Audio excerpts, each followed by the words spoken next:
In this video, I want to go over all the tools and settings that you'll need to know in order to successfully weight paint your models.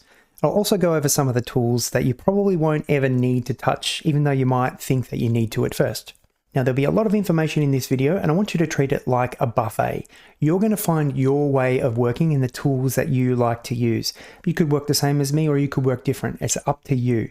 So I want you to treat it like a buffet. So take what you want and leave what you don't. After you coughed and you sneezed all over it, and you've put it back on the buffet table. All right, let's get started.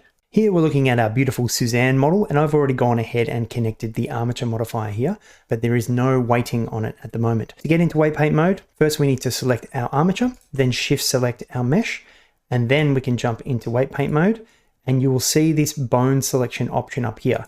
And if I do it that way, I can then select the bones and start painting. If I just have the mesh selected and I jump into weight paint mode, I won't have that option up there. So you need to shift select and then jump into weight paint mode. You'll see your bone selection option up here. Over on the left, we have these tools here. They're all related to weight painting. Now, some of these tools have brushes that are attached to them and others don't. The draw tool here actually has different brushes you use with it, whereas the gradient tool is just one specific tool by itself. You should be able to see the tool settings at the top here. If for any reason you can't see it, you can just right click on any of the text, go to header, and then choose show tool settings, and it should display.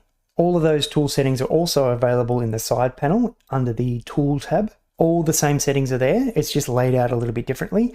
I prefer to use the settings at the top so I can have my side panel show me some other information that I want to see. So let's look at our draw brush. Up here, we can click and choose the brushes that we want. Honestly, we don't need this many. All we need is the add and the subtract. And the reason the other ones are here is because these brushes are shared amongst all of the areas in Blender. And one can argue that you only need add, but the add brush can also subtract at the same time. I'll go through that in a moment. But I'm going to choose the add brush now. We have the weight, which is how much influence. We also have the strength, which is multiplied by the weight to give you the final result of our brush stroke. And the radius is the size of our brush. If we make this bigger, my brush will get bigger. These icons here are the pressure sensitivity. If you are using a tablet, you can turn on the pressure sensitivity with that. However, if you're using a mouse like I am at this moment, it's not going to have any effect. You saw me just brush that weight on at 1.0. Let me change this to 0.5 and you'll see we're changing 0.5 down here. And that's painting it on the group called head. And it actually created it because I had that bone selected. If I select over here, you'll notice that it's gone magenta. And that's because that vertex group doesn't exist. But I can paint it on and you'll see everything goes blue, except for the parts that are painted, obviously. And if I select over here, this vertex group doesn't exist, so it will be magenta. Let's fix that. So now we have our three groups. In case you're wondering why there is a weight value and a strength value, it's so you can do this. Here, my weight is 1, but the strength is 0.1 or 10%. So I can paint up to the value of 1, but it's only going to add 10% with each stroke. So the strength value lets you add small increments of whatever the weight is with each stroke. With the default settings, you will need to release your mouse or your stylus to be able to accumulate weights over the same spot. If you want to change this behavior, you can enable the accumulate option in the brush menu here. This will let you add weight to the same spot without having to lift up your brush and create a new stroke.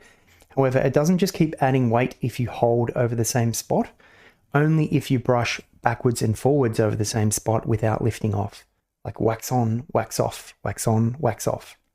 Let me undo a few steps and then talk about the fall off settings over here. So when you brush this, you can create your own custom curve if you want. This point here will be the middle of the brush, and this point here will be the outside of that radius.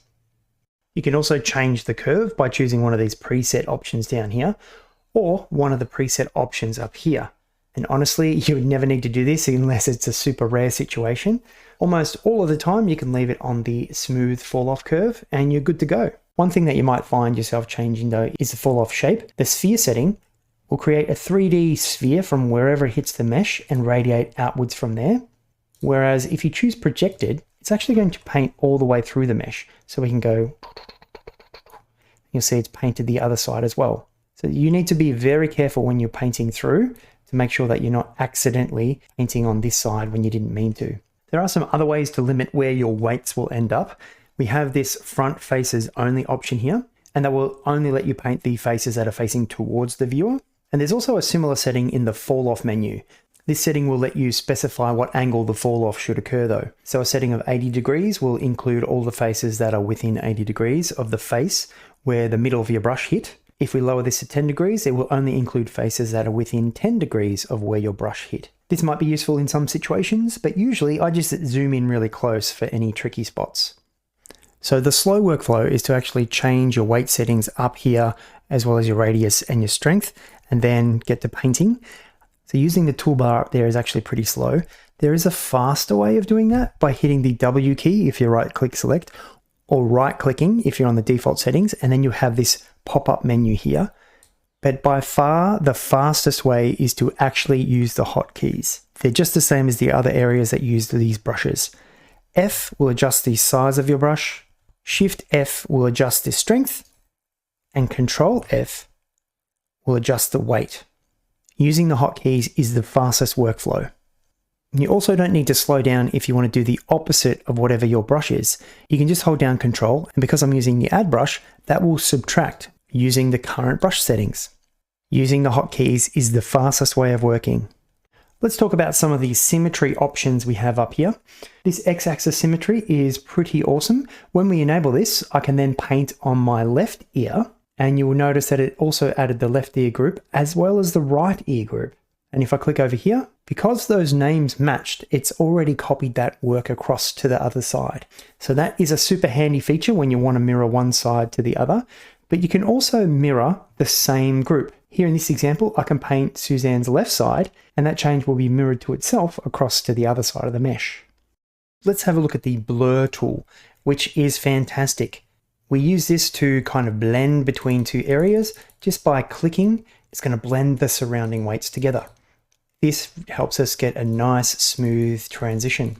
You will use the blur brush all the time. Underneath the blur tool, we have the average tool. And this is very similar, but it's kind of like the blur on steroids. The average tool will average out all of the weights that are underneath the brush towards one value, whereas the blur tool will blend all of the weights to their surrounding values. And that's the subtle difference. However, because it's not that helpful at achieving smooth transitions, you'll find yourself using the blur tool and not this one. The smear brush is pretty fun. I use this one to kind of push weights from one section to another. I smeared that weight of one down further, but you can also push it the other way. Let's push the 0 weights back up. I do use this tool a little bit just to kind of push those weights there and then blur them out. The gradient tool will let you create nice gradients just by clicking and dragging. Now we actually have two different modes. We have linear mode, which will project all the way through the mesh like a line. And we also have the radial mode, which will create the gradient from the center outwards like a 3D sphere. I used to think this tool was pretty useless, but it's actually fantastic for weighting parts of the mesh that have lots of different creases, or even removing weights from a section. So if you want to evenly remove some weights from the bottom here, you can actually just paint a 0 weight from down here. And you don't just need to use it once, you can use it multiple times to kind of add that effect on over the top. So the gradient tool is not useless. It is, however, something that you probably won't use at the fundamentals level, but when you get more experience, you'll find some perfect situations where the gradient tool is going to save you a bunch of time.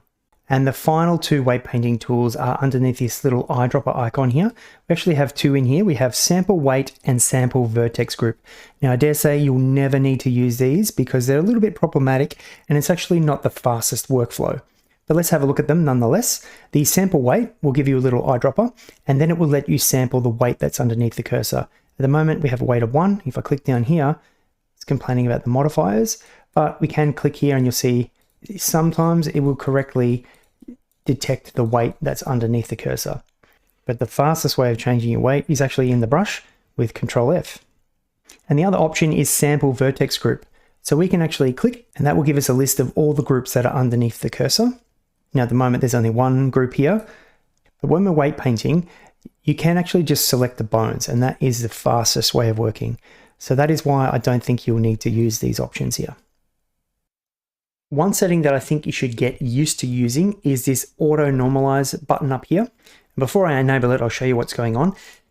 Here on my left ear, you can see the weight is 100%. Although when I select the head, you can also see that is 100% here.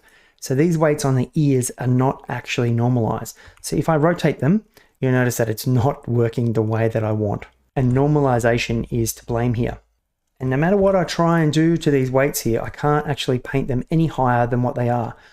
I would have to go into the other group and then subtract those weights in order for it to start behaving correctly. There's a faster way of fixing that, and that is by using this auto normalize function. So basically when I paint the weights on here, it's going to subtract whatever it needs to from the other groups. Now this is a pretty powerful and dangerous function, so I understand why it isn't enabled by default, but I think you really should get used to using this as early as you can. Yes, you're going to make a lot of mistakes and accidentally break some weights that you didn't mean to, but with practice, you're going to get a lot better and you're going to make less mistakes. And this will far outweigh any of the disadvantages of having your weight groups show you incorrect feedback. Plus, it's going to save you hundreds of hours of subtracting weights from one group in order to add it to another and having to manually normalize your weights all of the time. So even though auto normalize is dangerous, I think you should get used to it. There are a few other ways to restrict where you want to be able to paint and where you don't want to be able to paint. One option up here we have is restrict. Now I wouldn't recommend this option. When we have this one enabled, it's going to restrict the painting to the vertices that are already in the active group. So that means I have R.L selected. I can only edit the weights that are already in that group. I can't paint over here and add them to the group. I can only edit what's here.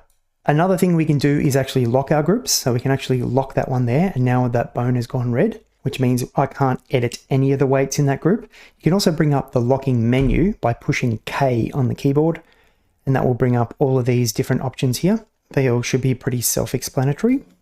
And we also have some masking options. So up here next to our bone selections, we have face selection and we have vertex selection. They work the same, but one will restrict to our selected faces and the other will restrict it to the selected vertices. When everything is highlighted like that, we can actually paint on it. And when it is grayed out like this, we can't paint on it.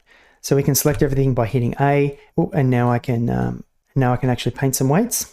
And there's many different ways that we can add or deselect things. So if we go to the select menu, we can box select, circle select, or we can check in here and you can see we can extend or subtract. So if I want to subtract, I can hit Shift and Control, and then I want to say I don't want to paint on these, select those faces, and now I can't paint on those ones. I can only paint on the ones that are highlighted.